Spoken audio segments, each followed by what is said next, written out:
Okay, so we are back. It is day 25. The chicks should hatch around day 21. So we have got 1, 2, 3, 4, 5, 6, 7 eggs in here, which I don't think are going to hatch, but we're going to do something called a float test.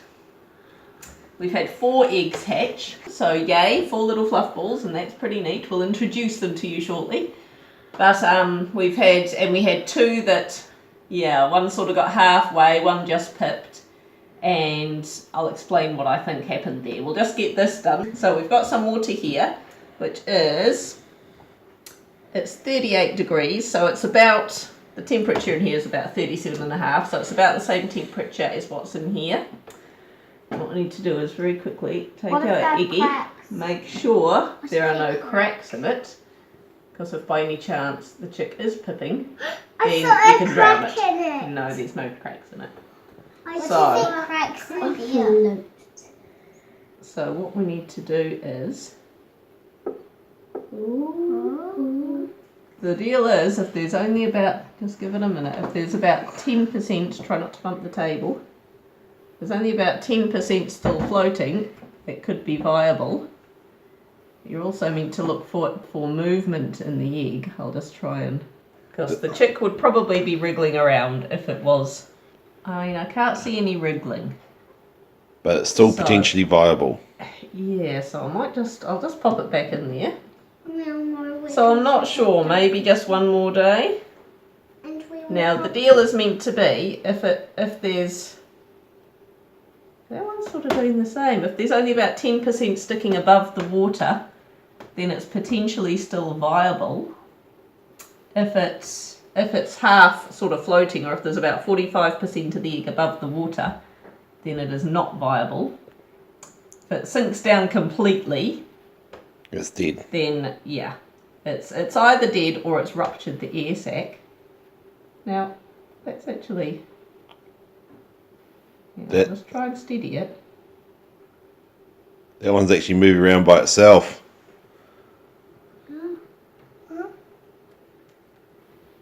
Yeah, it is too. It is. So that one's still alive. It is. That's a surprise. I was not expecting that. I was actually expecting complete failure.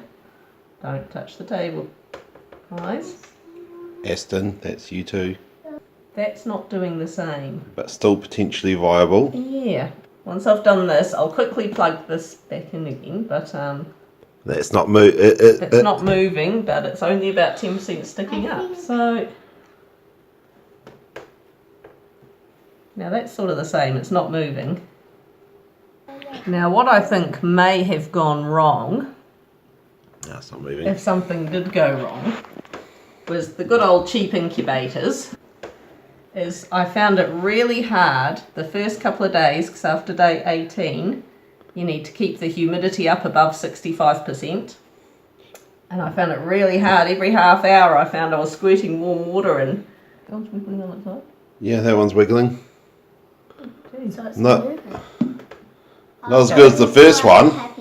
So one thing was to help keep the humidity up, because this lid, it's a bit of a cheapie, it doesn't completely seal all the way around.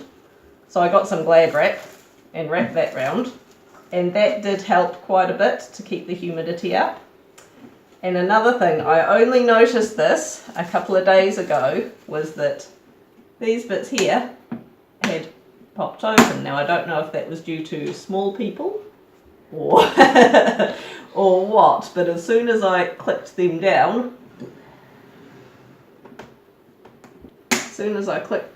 properly, I found the humidity level stayed up around 70% really easy, which was so annoying because I've been so stressing about that humidity. So I think that at least the 2 that we lost, I think they did just dry up, because the membrane dries up. That's the bit that's just inside the egg that they have to get through. And I'll tell by how foggy that is now, the humidity's gone way up now that I've got the eggs wet. But yeah, and they find it hard to get through the membrane. And one thing you can risk is, if you try and help them out, is that you open it up, the humidity level drops suddenly, and the membrane just shrinks around them and just shrinks wrap the chick, and they can't break out of it, and it dries up. So we did actually consider helping one of them. Clint said yes, I said no, and I just didn't know what I was doing and I wasn't feeling confident, so I thought best thing is to just leave it. Yes, but that is interesting to see a couple of them still moving. So it's day 25. The spray bottle that I said I didn't know what that was for, apparently if they are having trouble like that, one thing you can do is fill it up with warm water, obviously, 37.5 degrees sort of thing, but and just very quickly put in there. Spray a mist in it. It gets the humidity level up really quick and it can help to soften the membrane. So, you don't do it unless you really think you need to, but I will get this plugged back in and we'll go and meet the crew. So we will introduce you to our 4 wee babies. Right, this is Nigel. He was our firstborn. He was the impatient one who was on day 18. Now you look at those legs, I'm certain he is a rooster. And if you look closely, you'll see his feathers already starting to come through. So he was born day 18, and it's now day... Oh, yeah. Oh, yeah, I see. Yep, very nice. Yep, so he's my little baby boy.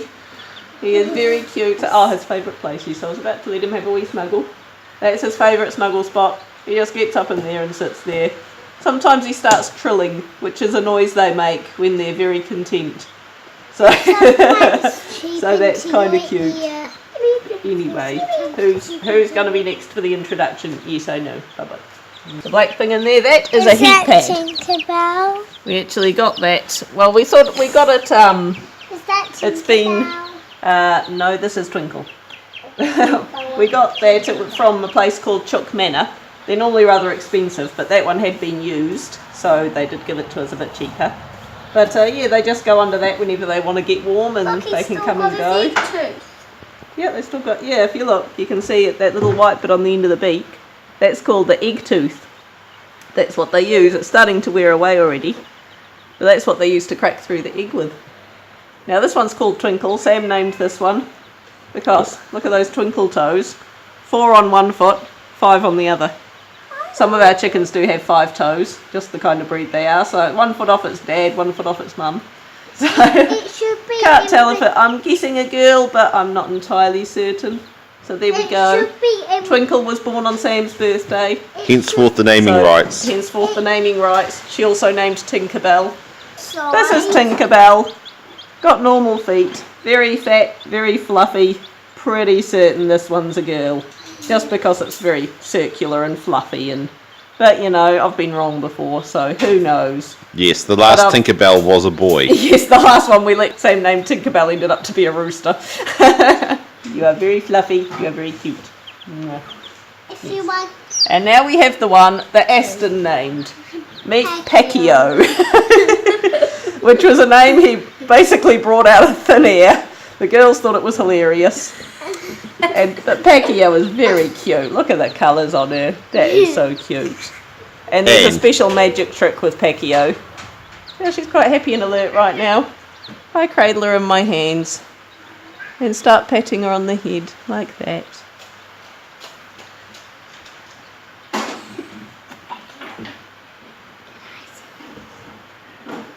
She'll fall asleep. Charlie, you can come, there's no problem with you, but Ray.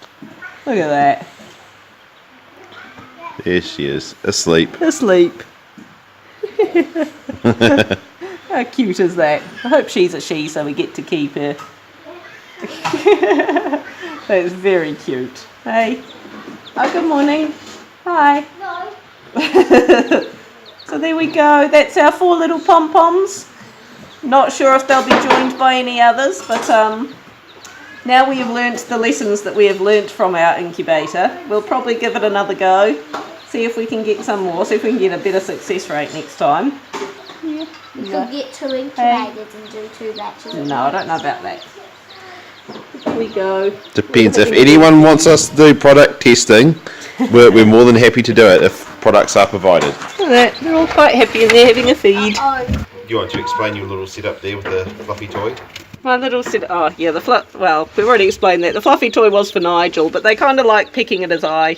They like playing with them, so I'm just leaving it there. We got their special water container there. I change that out every day. They got their food in there. And I've actually put a few sticks just so they can practice perching, because Nigel is just so active and trying to jump on anything and everything, and I thought he might like some sticks, just practice perching.